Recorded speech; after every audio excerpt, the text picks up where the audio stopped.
Olá, seja bem-vindo ao meu canal. Eu me chamo Pedro e no vídeo de hoje irei tentar dar uma breve resposta a alguém que fez um comentário alguns meses atrás aqui no canal, alegando que, para o Brasil, as guerras mais importantes de sua história foram todas contra a Argentina. Uma coisa que, sinceramente, é errônea pensar dessa forma. Então, já deixa teu like, se quiser comenta agora no final do vídeo e vem comigo. De fato, o Brasil ele teve diversas guerras contra a Argentina, porém elas estão longe de ser as suas principais. Afinal de contas, as principais guerras brasileiras foram aquelas que ajudaram a definir o território brasileiro em si e que ajudaram a manter a integridade do território, coisa que até o Paraguai na história brasileira consegue ser mais importante do que a própria Argentina. Porém, irei citar alguns conflitos aqui em que o Brasil esteve envolvido diretamente contra a Argentina. Para começar, irei citar a Guerra da Cisplatina, que foi de 1825 a 1828. Ela foi um dos maiores conflitos militares entre o Brasil e a Argentina do século XIX, de fato. Ela teve início devido à disputa pela posse da Banda Oriental, região que corresponde ao atual território do Uruguai. Essa área era alvo de interesse estratégico para ambos os países por sua localização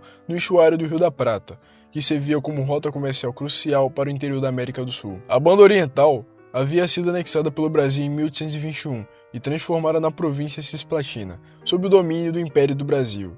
No entanto, a população local, liderada por figuras como Juan Antônio Lavarreja, iniciou uma rebelião para reconquistar a independência, contando com o apoio das Províncias Unidas do Rio da Prata, a atual Argentina. A guerra começou oficialmente em 1825, quando seu líder e seus 33 orientais desembarcaram na região e declararam a independência da Cisplatina, com o apoio do governo argentino. O Brasil respondeu enviando tropas para reprimir o movimento, enquanto a Argentina declarou guerra ao Brasil em defesa dos revolucionários. As batalhas ocorreram tanto em terra quanto no mar, com combates significativos como a Batalha de Ituzaingó, que ocorreu em 1827, onde as forças brasileiras foram derrotadas pelas tropas argentinas e orientais. No entanto, a superioridade naval brasileira conseguiu bloquear portos argentinos, causando um grande impacto econômico. Após anos de conflito, sem uma vitória decisiva para nenhum lado, as potências europeias, especialmente a Inglaterra, mediaram negociações de paz. O resultado foi a assinatura da Convenção Preliminar de Paz em 1828, que reconheceu a independência da República Oriental do Uruguai, dando assim fim àquele conflito. E, consequentemente, nem o Brasil nem a Argentina acabaram ficando com aquele território, ele se tornou independente. Um segundo conflito que quero destacar contra a Argentina é a guerra contra Juan Manuel de Rosas, que aconteceu em 1821 e 1822. Na metade do século XIX, o Brasil e a Argentina enfrentaram uma rivalidade pela influência da região platina,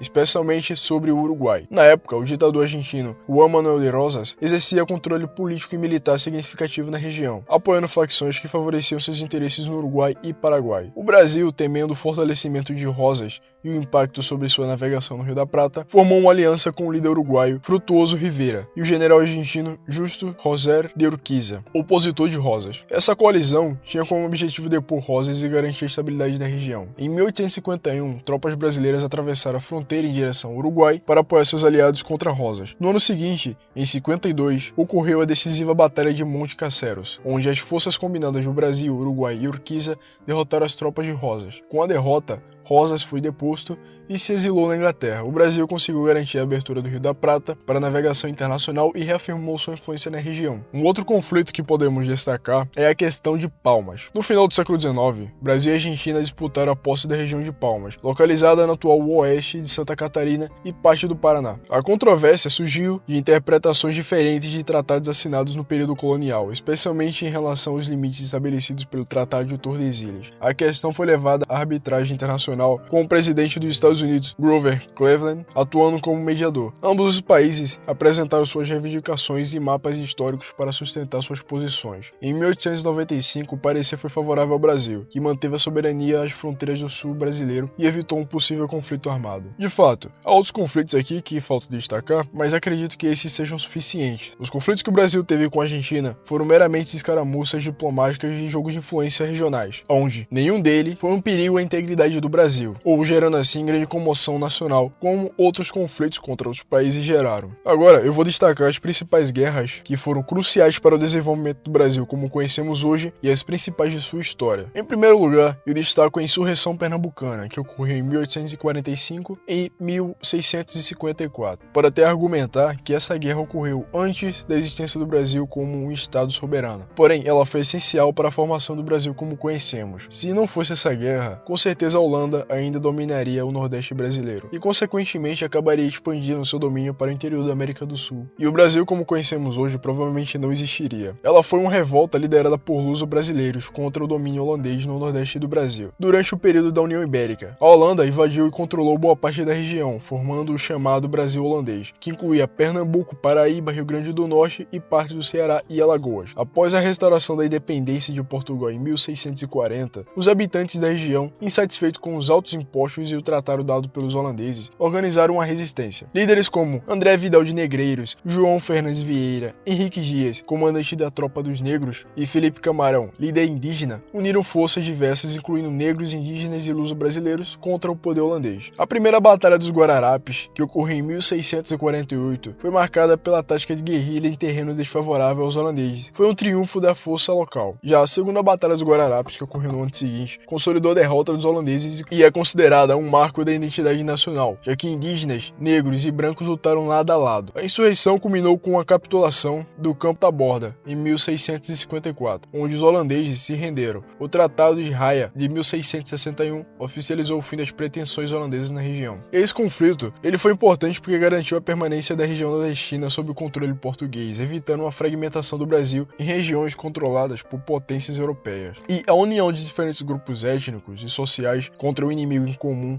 é frequentemente interpretada como um embrião do sentimento de identidade brasileira. Restabeleceu o domínio português sobre uma das regiões mais lucrativas do Brasil, o Nordeste açucareiro. Em segundo lugar, eu destaco a Guerra de Independência, que foi de 1822 a 1824. Ela foi um marco fundamental na história do Brasil, não apenas como a transição do Brasil de colônia portuguesa para um Estado soberano, mas também como um conflito que moldou a unidade territorial e a identidade nacional. A tensão entre os interesses da coroa portuguesa e os da elite brasileira foi crescente durante os últimos anos de domínio português, culminando em 1822, quando Dom Pedro I declarou a independência do Brasil. O processo não foi tranquilo. Enquanto algumas regiões, como São Paulo e Rio de Janeiro, a independência foi proclamada sem grandes dificuldades, e em outras como na Bahia, Maranhão, Pará e Cisplatina, o atual Uruguai, a resistência foi feroz. Os partidários da coroa portuguesa resistiram com armas, e o Brasil teve que enfrentar uma guerra de guerrilha, além de confrontos convencionais. Esse período foi decisivo, pois garantiu que o Brasil permanecesse como uma unidade territorial coesa e não se fragmentasse em diversas províncias independentes, como ocorreu em muitas nações da América Latina, onde existem as republiquetas hispânicas. A vitória brasileira consolidou o território que hoje conhecemos e ajudou a afirmar a legitimidade do novo império. A falta de uma guerra prolongada, como aqui ocorreu em outras ex-colônias espanholas, deve-se em parte à força militar do Império do Brasil, que manteve os opositores da independência sob controle. A independência não só garantiu a autonomia política do Brasil, mas também impôs o fortalecimento do exército brasileiro, que se tornaria uma força fundamental na política do país nas décadas seguintes. Um outro conflito que vale a pena destacar como sendo um dos mais importantes da história do Brasil é a Guerra do Paraguai, que ocorreu de 1864 a 1870. A Guerra do Paraguai foi sem dúvida o maior conflito militar do Brasil e o mais sangrento de sua história, com profundas implicações geopolíticas e internas para o país, envolvendo o Brasil, Argentina e Uruguai contra o Paraguai. Este conflito foi desencadeado pela agressiva política expansionista do ditador paraguaio Solano Lopes, que visava dominar a região do Rio da Prata e consolidar rotas comerciais no interior da América do Sul. A guerra foi devastadora para todos os envolvidos, mas principalmente para o Paraguai, que sofreu perdas irreparáveis. O Brasil, que inicialmente entrou no conflito para apoiar o governo do Uruguai, acabou sendo o principal ator da Tríplice Aliança, formada por Brasil, Argentina e Uruguai, para combater a ameaça representada pelo Paraguai, que na época, no início do conflito, era a maior potência militar da região. O Brasil mobilizou um grande número de tropas, com dezenas de milhares de soldados envolvidos diretamente, e uma parte significativa do orçamento imperial foi destinada à manutenção da guerra. A guerra teve impactos profundos na sociedade brasileira. O número de mortos entre os militares e civis foi devastador, e o país teve que lidar com as consequências econômicas e sociais do conflito. O exército brasileiro, no entanto, consolidou sua posição como uma das forças militares mais poderosas da América do Sul, e o Brasil reafirmou sua hegemonia sobre o Rio da Prata. Além disso, o conflito reforçou a centralização do poder no governo imperial, ajudando a manter a estabilidade política interna apesar das tensões que surgiram no pós-guerra. Outro conflito que vale a pena destacar como sendo crucial para a formação do Estado brasileiro e a permanência da forma como ele é hoje é a Revolução Farroupilha, em 1835 e 1845. Ela também é conhecida como Guerra dos Farrapos. Foi uma das maiores e mais prolongadas revoltas do Brasil Imperial, ocorrendo no sul do país, especialmente no Rio Grande do Sul, entre 1885 e 1845. O conflito foi impulsionado por uma combinação de fatores: descontentamento com a centralização do poder no Rio de Janeiro, o sistema de impostos excessivos objetivos e as aspirações separatistas das elites locais, que desejavam maior autonomia para as províncias sulistas. Os farrapos, como eram chamados os rebeldes, estavam liderados por figuras como Giuseppe Garibaldi e Davi Canabarro, e o movimento foi a tentativa de estabelecer a república independente no sul. A revolta contou com um grande apoio popular, principalmente de camponeses e estancieiros, e representou um sério desafio ao governo imperial de Dom Pedro II. Durante o conflito, os farrapos conseguiram até proclamar a República Rio-Grandense, mas o governo imperial não cedeu à pressão e resistiu ao movimento com o envio de tropas. A guerra terminou com a Paz de Ponte Verde em 1845, um acordo que concedeu algumas concessões políticas e econômicas às elites do Rio Grande do Sul, mas sem conceder a autonomia desejada. A Revolução Farroupilha foi importante porque mostrou a fragilidade do poder central do Império